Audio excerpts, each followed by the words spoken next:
Welcome to my YouTube channel.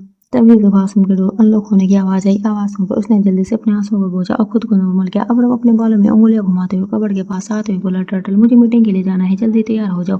मैं तुम्हें यहाँ अकेले छोड़कर नहीं जाना चाहता, तुम मेरे साथ जाओगी। उसकी बात सुनकर नीति बिना कुछ के वॉशरूम में चली गई। वहीं से कुछ ना बोलते देखकर अब हमने एक बार उसे तिरछी नजरों से देखा, पर तब तक वो अंदर जा चुकी थी। जब थोड़ी देर बाद नीति वॉशरूम से बाहर आई तो हम मिरर के सामने खड़ा तैयार हुआ तो उसे एक नजर देकर वो भी कपड़े के पास जाकर अपने कपड़े निकालने लगी। तभी अब्रम ने उसे अपने ब्लेजर को ठीक करते हुए कहा, टर्टल तुम्हारे पास सिर्फ 10 मिनट है, जल्दी से तैयार होकर बाहर आओ, हमें देर हो रही है। ये बोलकर वो जाने लगा। तभी नीति पीछे मुड़ी और उसके पास आते हुए बोली, हमारा मन नहीं है जाने का, आप चले जाइए, हम यहीं रहकर रेस्ट करना चाहते हैं। ये सुनकर वो रुक गया और पलट कर उसे देखने लगा।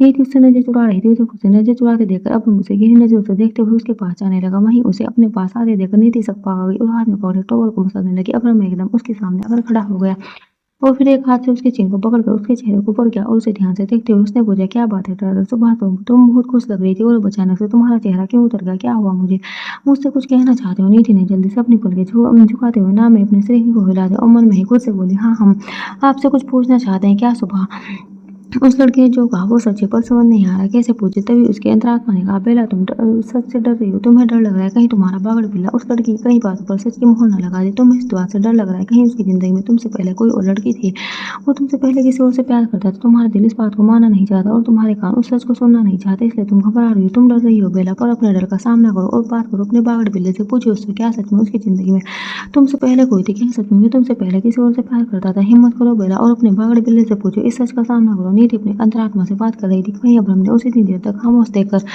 ने उसके घर पर धीरे से थपथपाते हुए कहा, टर्टल क्या हुआ, क्या सोच रही हो, मैं तुमसे कुछ पूछ रहा हूँ, तुम परेशान क्यों हो? नीति जल्दी से अपने सिर को ना हिलाते बोली, हाँ नहीं, हम परेशान नहीं है, आप कुछ ज्यादा ही सोच रही हैं, बोलकर वो जाने लगी।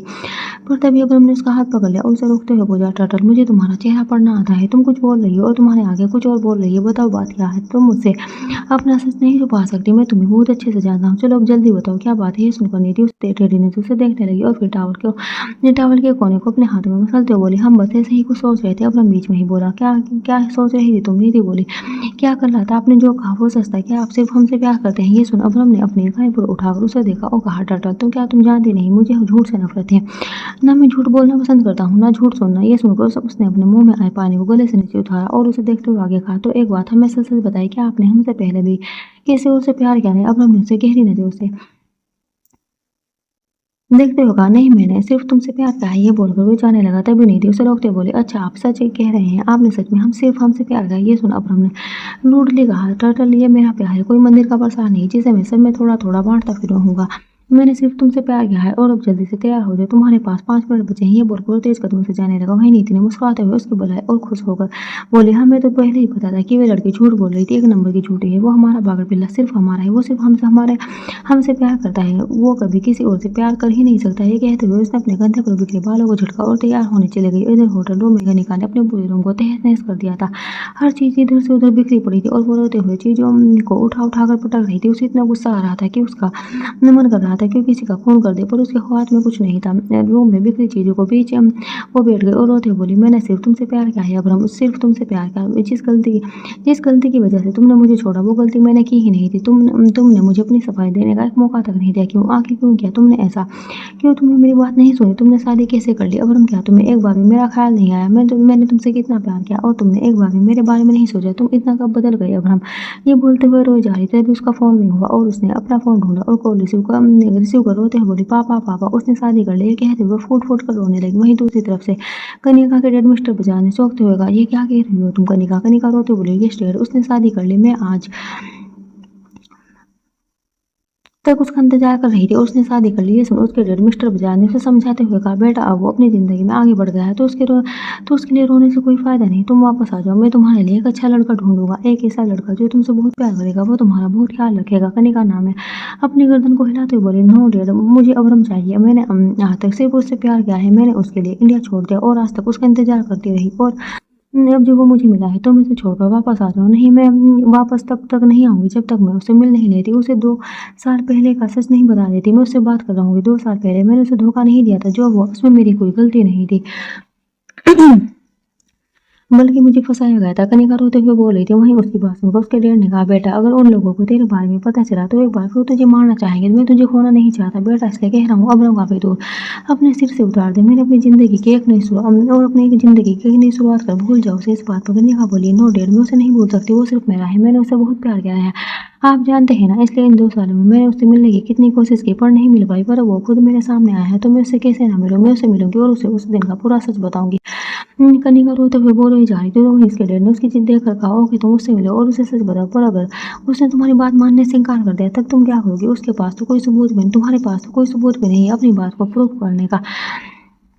ये सुनकर कनिका सोचने लगी और फिर जल्दी से अपने आंसू को पोंछते बोली, नहीं डैड, वो मुझ पर यकीन करेगा, वो भरोसा करेगा मेरी बातों को। जहाँ एक तरफ कनिका की आंखों में आंसू तो वहीं दूसरी तरफ अब्रम की बात ने नीति की टेंशन को दूर कर दिया था।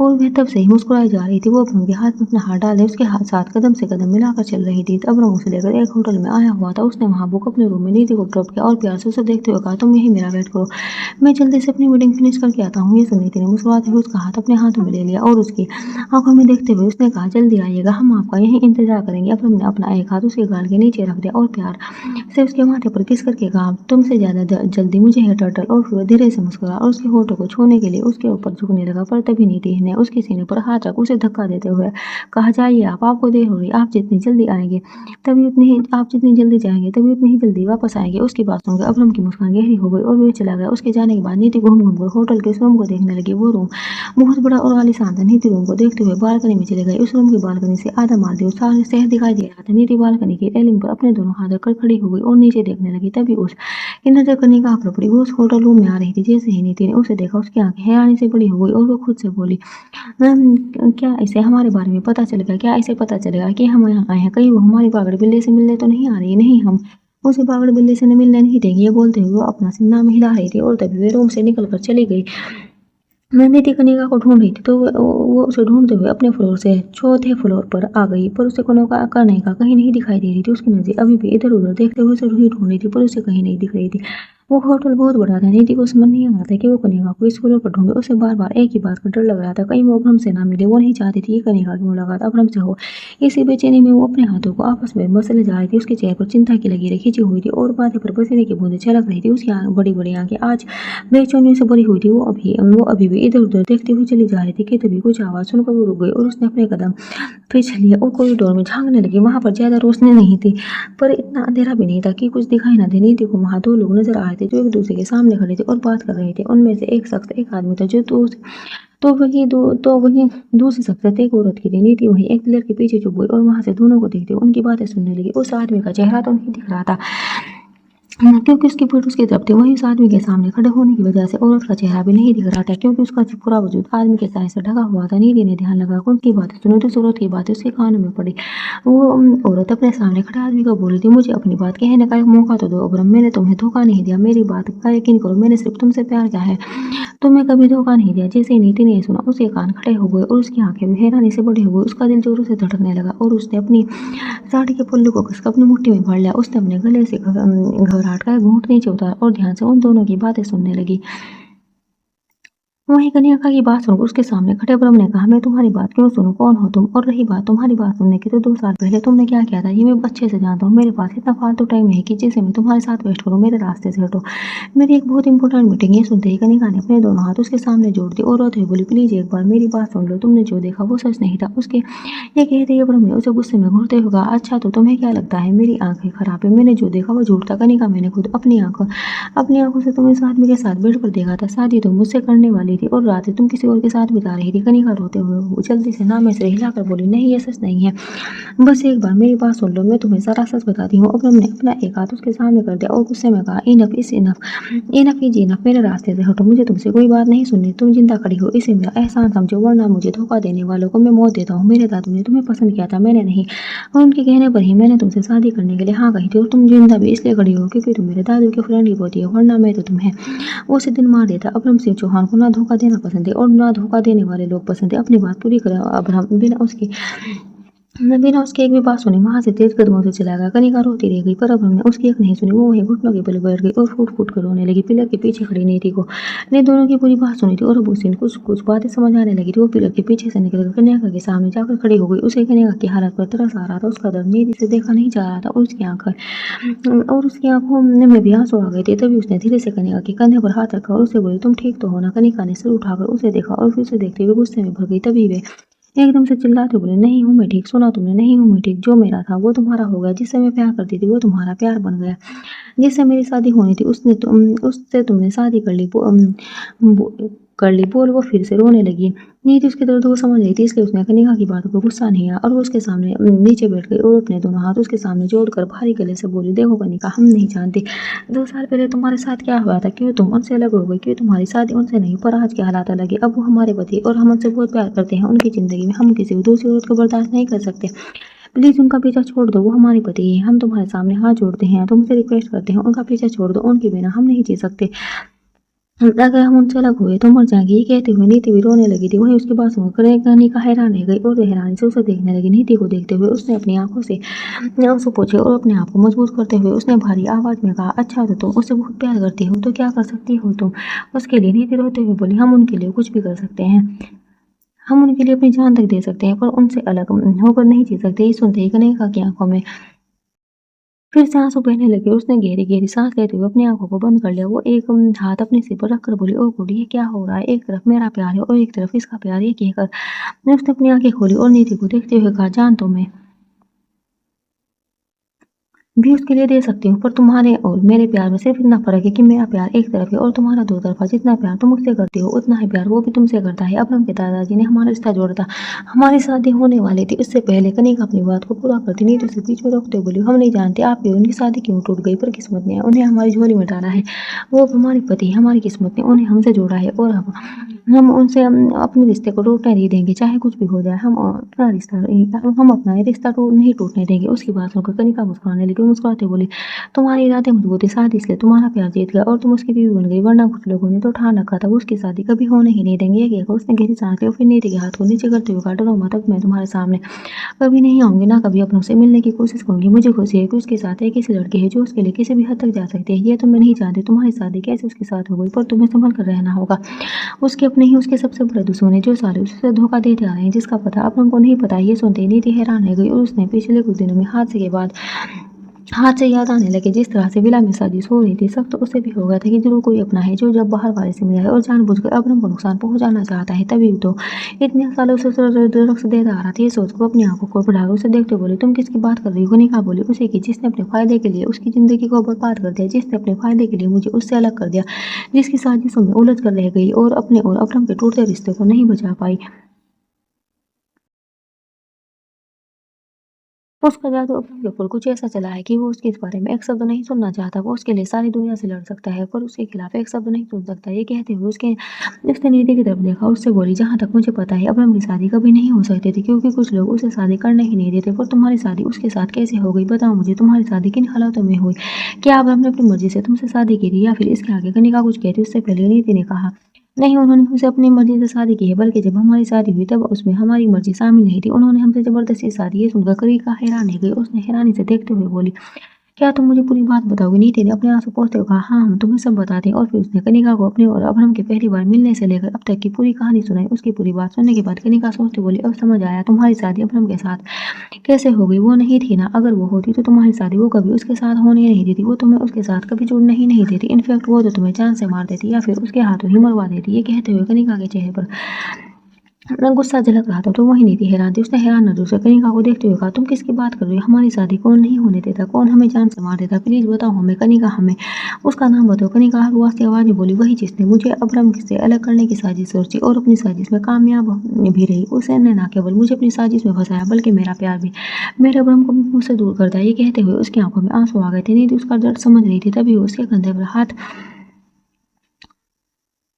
रखकर बोली, जो हुआ उसे तो हम बदल नहीं सकते, पर अगर तुमने मुझे सब सच बताया तो शायद हम उनके खिलाफ हो रही साजिश से तुम्हें बचा पाए। कनिका ने अपने आंसू पोंछे और नीति की तरफ देखकर कहा, जब अब्रम और मेरे रिश्ते की बात चली और दादाजी ने हमारा रिश्ता तय किया, मैं बहुत खुश थी क्योंकि मेरा वर्षों का सपना पूरा हो गया था। मैंने हमेशा से ही खुद को उसका माना था और उसके ही ख्यालों में जी रही थी। अब्रम ने भी ने दादाजी की बात को नहीं टाला और शादी के लिए हाँ कह दिया था। मैं जब भी अब्रम से मिलने उसके ऑफिस जाती या घर जाती तो मुझे फॉर्मली पेश आता। मैं उसका बिहेवियर शुरू से जानती थी, इसलिए मैंने सोचा जब हमारी शादी हो जाएगी तो मैं उसे खुद से प्यार करने पर मजबूर कर दूंगी। वो मुझे मिल रहा है, बस यही सोचकर मैं खुश थी, पर किसी की आंखों में मेरी यह खुशी खटक रही थी और उसने मेरे खिलाफ एक साजिश रची। एक दिन मुझे अब्रम का बुके और उसका मैसेज मिला।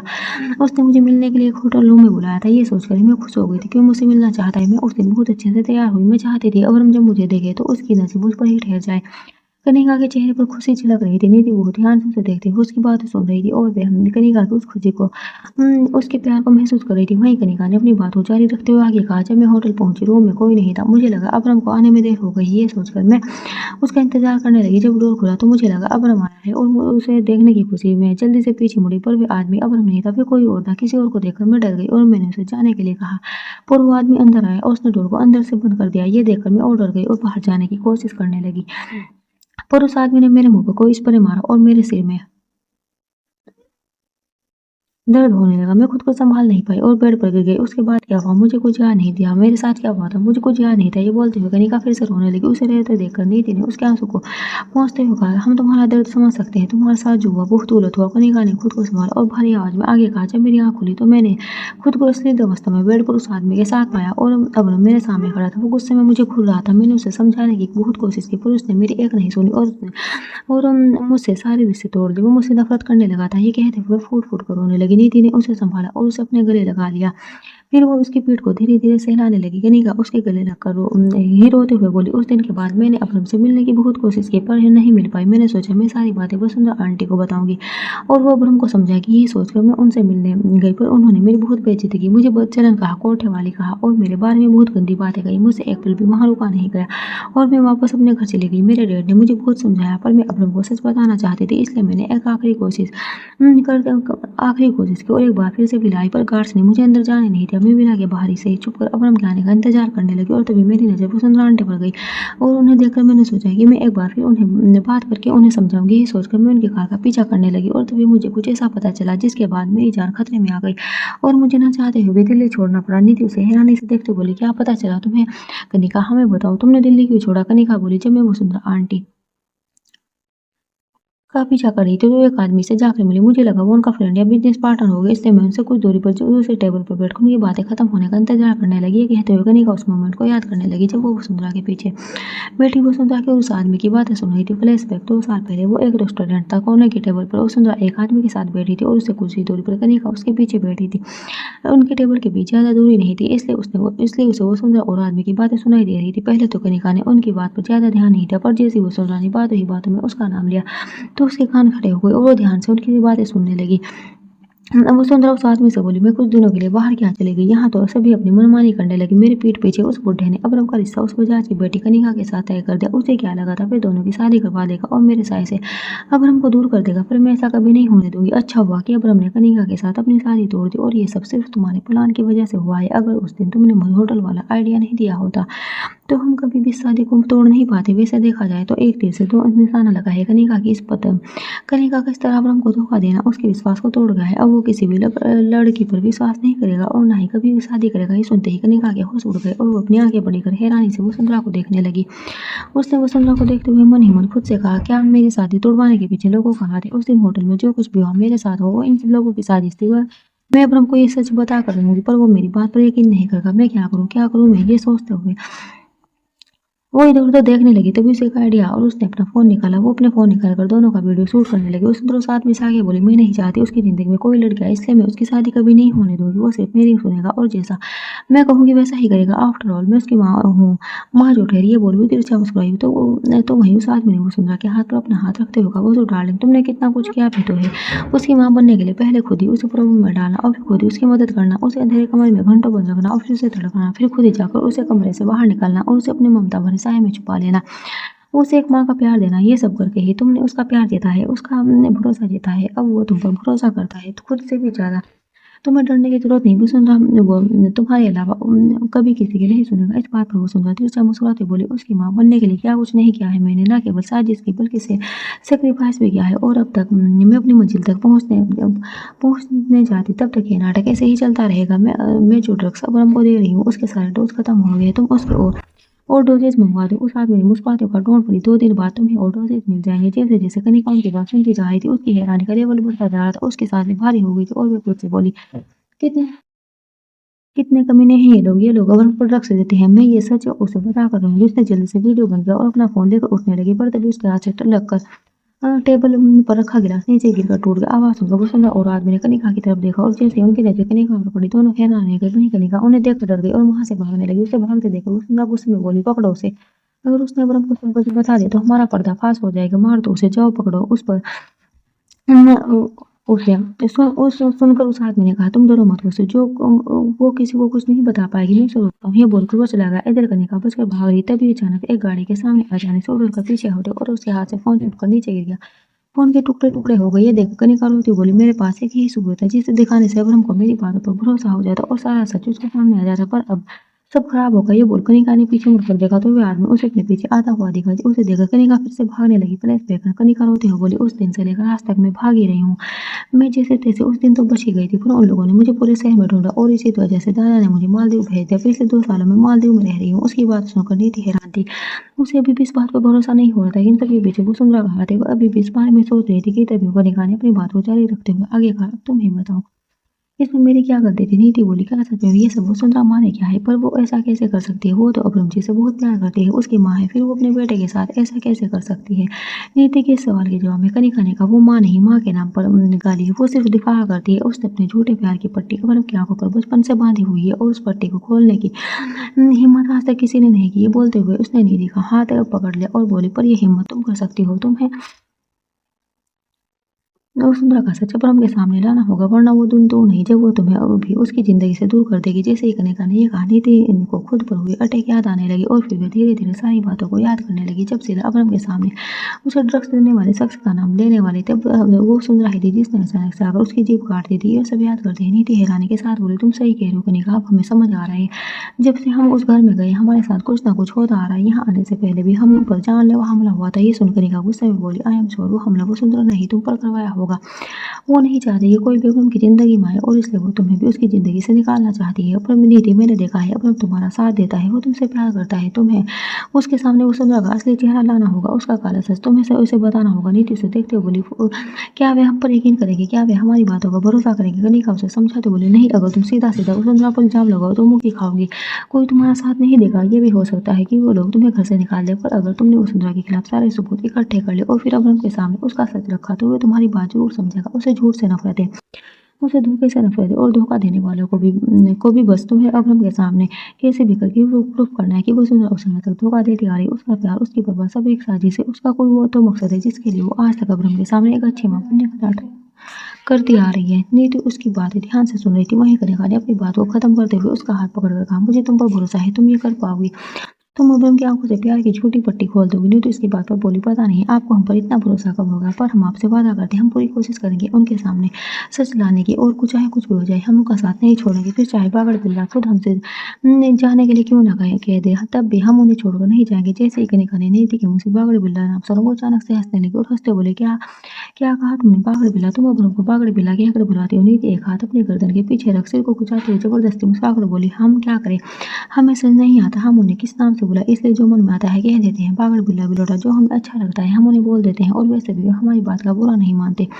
कहते हुए नीति ने सरों से अपनी पलकें झुका ली। वहीं उसे समाते देखकर ने कनिका स्माइल करते हुए बोली, हाँ तुम तो पुलिसिंग करते हो और भी प्यारे लगते हो। वैसे अब्रम ने तुमसे शादी करके अच्छा किया, वो उसे तुमसे ज्यादा अच्छी लड़की नहीं मिल सकती थी। तुम सच में बहुत अच्छी हो। क्या नाम है तुम्हारा? उसके पूछने पर उसकी तरफ देखते हुए धीरे से बोली, हमारा नाम नीति है। कनिका मुस्कुराने लगी और अपनी पलकें झुकाकर उससे बोली, मैंने जो कुछ भी किया उसके लिए प्लीज मुझे माफ कर देना। मैं तुम्हारे साथ मिसबिहेव नहीं करना चाहती थी। जब मुझे पता चला तुम उसकी वाइफ हो तो मैं खुद पर कंट्रोल नहीं कर पाई और पता नहीं उससे मैं तुमसे क्या क्या कह पाई गई। प्लीज मुझे माफ कर देना। नीति नीति उसे समझाते हुए ने कहा, कनिका जी हमें आपकी बात का बिल्कुल बुरा नहीं लगा, आपको माफी मांगने की जरूरत नहीं, हम आपसे गुस्सा नहीं है। कनिका और नीति दोनों ही उठकर खड़ी हो गई और फिर जाने से पहले कनिका ने कहा, अब मुझे जाना होगा, पर जो तुमसे कहा है उसी पर ध्यान देना। नीति तुम्हें वो काम करना ही होगा अगर तुम चाहती हो ब्रह्म हमेशा तुम्हारे साथ रहे तो तुम उसके सामने वो सच लाना ही होगा। नीति ने उसकी बात पर सिर हिला दिया और फिर वो दोनों कुछ और बातें करके अपने अपने रास्ते चली गई। नीति अपने रूम में आ गई और अब ब्रह्म का इंतजार करने लगी। उसके दिमाग में कन्या की कई बातें घूम रही थी। वहीं दूसरी तरफ दिल्ली में उस आदमी को गेस्ट हाउस में रखे हुए 2 दिन से ज्यादा हो गए थे पर अभी तक किसी को उसके बारे में पता नहीं चला था। पाइथन जगुआर और टाइगर तीनों ने अपने टाइम को बांट कर रखा था और खुद ही गेस्ट हाउस के पहरेदार बने हुए थे। अभी टाइगर का नंबर था इसलिए वो गेस्ट हाउस में रुका हुआ था। वहीं उसके एब्सेंस में जैगुआर ऑफिस गया हुआ था और पाइथन विला में था। वसुंधरा जो पिछले 2 दिनों से उन तीनों को अलग अलग समय पर देख रही थी उसे कुछ गड़बड़ लगी और उस ने आज पाइथन को घर में अकेले देखकर उससे इस बारे में बात करने की सोची। पाइथन हॉल में बैठा अपने फोन में कुछ कर रहा था।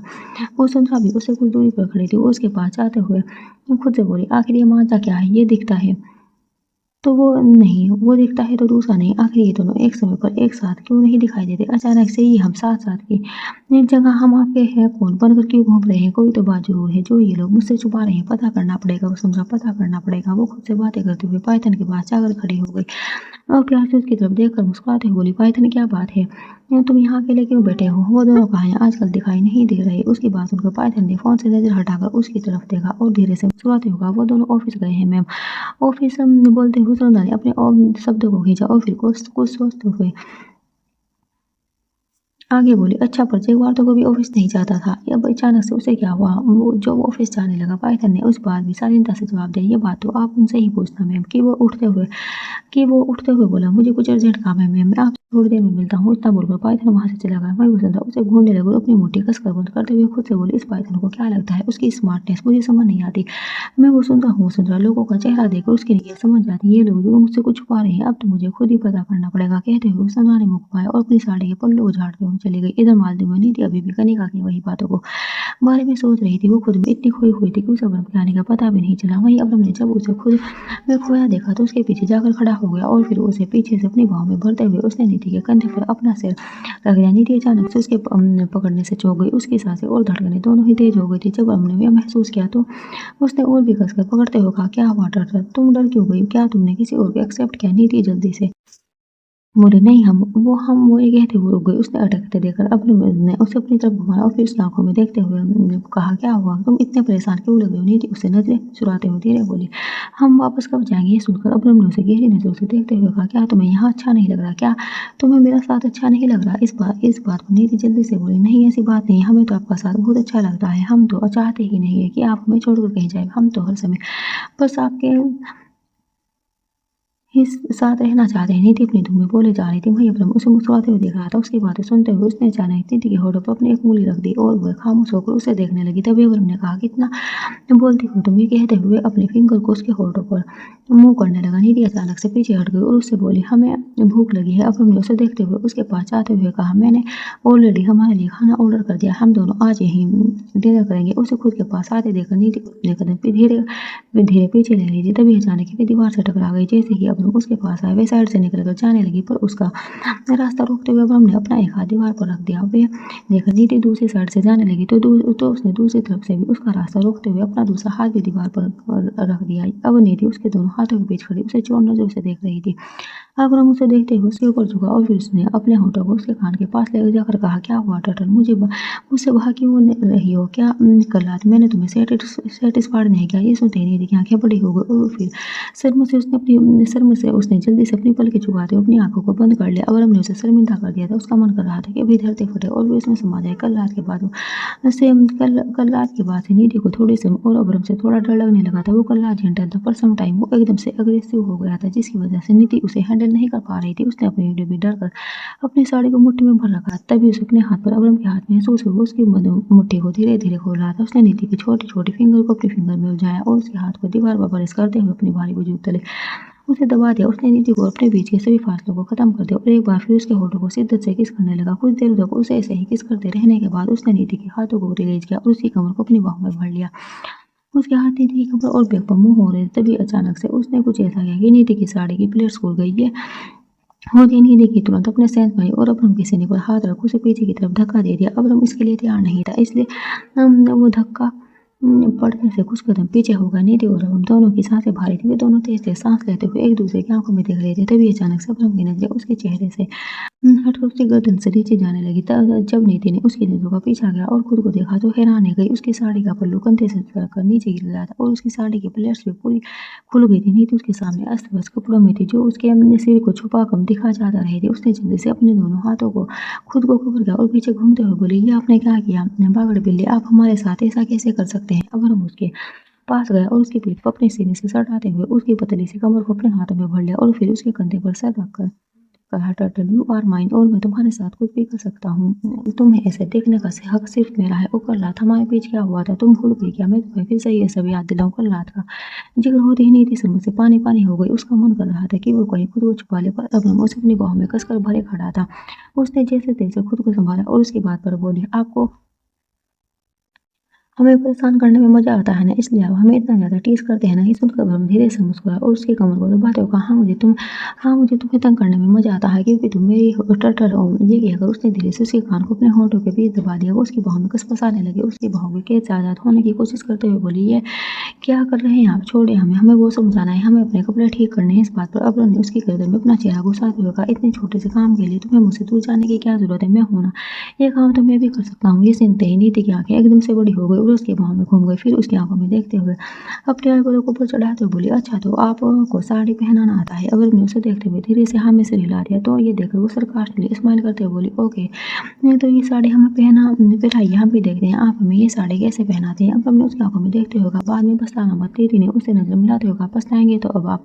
उसकी बात पर वो धीरे से मुस्कुराया और फिर उसकी आंखों में देखते हुए धीरे धीरे नीचे अपने घुटनों के बल बैठ गया और साड़ी का एक कोना पकड़ उसे साड़ी पहना लेने लगा। उसने जैसे ही साड़ी के कोने को उसकी कमर में टाका, नीति ने उसके हाथ को महसूस करते ही अपनी आंखों को कसकर बंद कर लिया। तभी उसे अबरम के ठंडे होठ भी अपनी कमर पर महसूस हुए और उसने अपनी आंखें बंद करते हुए अपने चेहरे को दूसरी तरफ घुमा लिया। वहीं उसके रिएक्शन को देखकर अबरम के होठों पर बिखरी मुस्कान और गहरी हो गई और अपनी शरारतों को जारी रखते हुए वो उसे साड़ी पहनाने लगा। साड़ी के पल्लू को लेकर वो ऊपर उठा और फिर उसके कंधे पर पल्लू को टांगते हुए उसने नीति की गर्दन पर किस कर लिया। उसने सर को और हिचकिचाहट से एक बार फिर अपना चेहरा दूसरी तरफ घुमा लिया। ये देखकर हमने एक उंगली से उसका चेहरा अपने सामने किया और उसकी आंखों में देखते हुए कहा, तुम्हारा ये रूप, तुम्हारा ये रंग और ये और तुम सिर्फ मेरी होठ टटल, ये कहकर वो उसके होठों पर झुकने लगा। तभी किसी ने रूम के डोर पर दस्तक दी। उड़ना चाहते हुए भी अबरम को उससे अलग होना पड़ा। वो डोर के पास गया और जैसे ही डोर ओपन किया तो हैरान रह गया। वहीं दरवाजे पर खड़ा सुमित भी अबरम को अपने सामने देखकर हैरान था। वो उसे अच्छे से पहचानता था कि वो कौन है और दिल्ली के लोग उसे क्या कहकर बुलाते हैं। सुमित ने अपने गले से थूक निकलते हुए कहा, बीबी।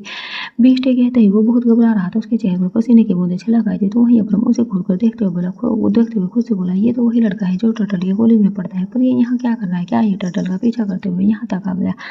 जहाँ एक तरफ अबरम ये सोच रहा था तो वहीं सुमित मन ही मन खुद से बोला, ये उस वेटर ने तो कहा था इस रूम में नीति है, पर यहाँ तो बीस्ट निकला। अब क्या करूँ? नीति के से मिलने के चक्कर में बीस्ट के सामने आ गया। अब कहीं ये मुझे मार न डाले। वैसे भी जब से उस ब्लैक पैंथर को देखा है, सांस गले में अटकी रहती है और पीठ का मिलना कहीं ऐसा ना हो आज मेरा राम नाम सुनते हो जाए। ये कहते हुए घबरा रहा था। तभी अबरम ने उसे घूरते हुए कहा, कौन हो तुम और यहाँ क्यों आए हो? अबरम उसके सामने रिवील नहीं करना चाहता था कि वो उसे पहले से जानता है। अगर ऐसा करता तो नीति और इसके रिश्ते का सुमित के सामने आ जाता। ये सोचकर उसने सुमित से ये कहा। वहीं जब सुमित ने उसकी बात सुनी तो और वो घबरा गया और डरते हुए जल्दी से बोला, सर मैं रूम सर्विस के लिए आया था। ये सुनकर अबरम ने उसे नीचे से ऊपर तक देखा और फिर अपनी आंखों को छोटा करते हुए कहा, हमने नो नीड कहने के अगले ही पल उसने सुमित के मुंह पर दरवाजा जोर से बंद कर दिया। सुमित डर से 2 कदम पीछे हट गया और अपने सीने पर हाथ रखकर गहरी गहरी सांस लेते हुए बोला, बच गया, वरना मुझे तो लगा था आज मेरा आखिरी दिन है। फिर इधर उधर देखते हुए उसने आगे कहा, पर ये नीति कहाँ गई? मैंने उसे इसी फ्लोर पर आते देखा था और वेटर ने मुझे ये रूम दिखा दिया। अब कैसे ढूंढूंगा मैं नीति को? खुद से बात करते हुए उसने चलते हुए आगे कहा, एक तो मैं इतने महीनों बाद उसे देख रहा था, सोचा उससे मिलकर उसे सब बताऊंगा।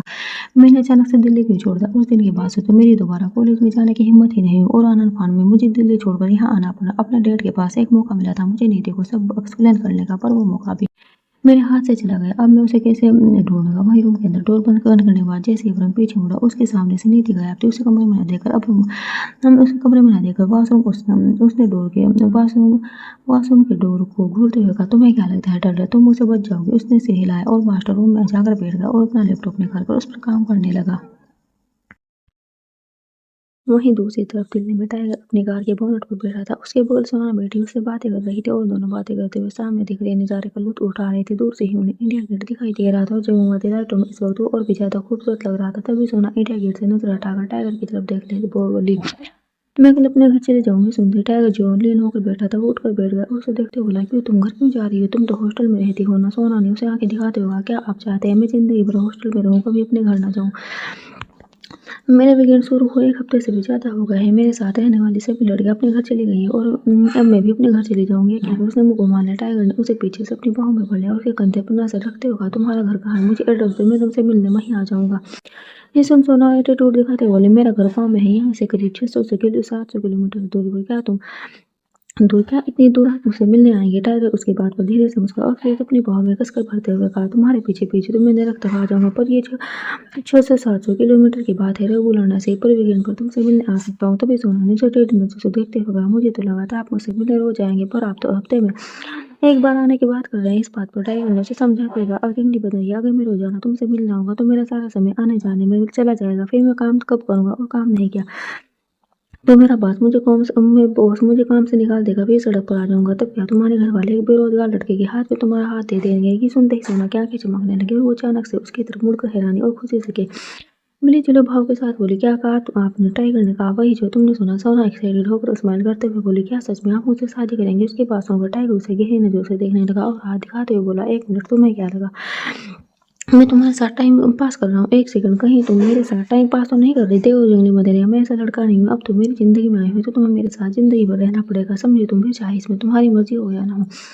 पर शादी मैं तुमसे ही करूंगा। उसकी बात सुनकर सोना खुश हो गई थी। वो जैसा चाह रही थी टाइगर बिल्कुल वैसा था, पर उसे टाइगर की एक बात पर हंसी आ रही थी और अभी तभी हंसने लगी। टाइगर ने जब उसे इस तरह से देखा तो उसे आंखें दिखाते हुए कहा, तुम हंस क्यों रही हो? मैं यहाँ इतना सीरियस होकर तुमसे बात कर रहा हूँ और तुम होगी मेरी बातों पर हंस रही हो। सोना हंसते हुए बोली, मैं हंसू नहीं तो और क्या करूँ? आप खुद को लड़का कह रहे हैं? अरे जाकर आईने में शक्ल देखी अपने आप को। लड़का कौन कहेगा? आप तो अंकल ये बोलते हो। खिलाकर हंस पड़ी। वहीं उसके मुंह से खुद के लिए अंकल सुनकर टाइगर चिढ़ गया और अपना फोन निकाल कर कैमरा ऑन कर वो खुद को कैमरे में देखने लगा।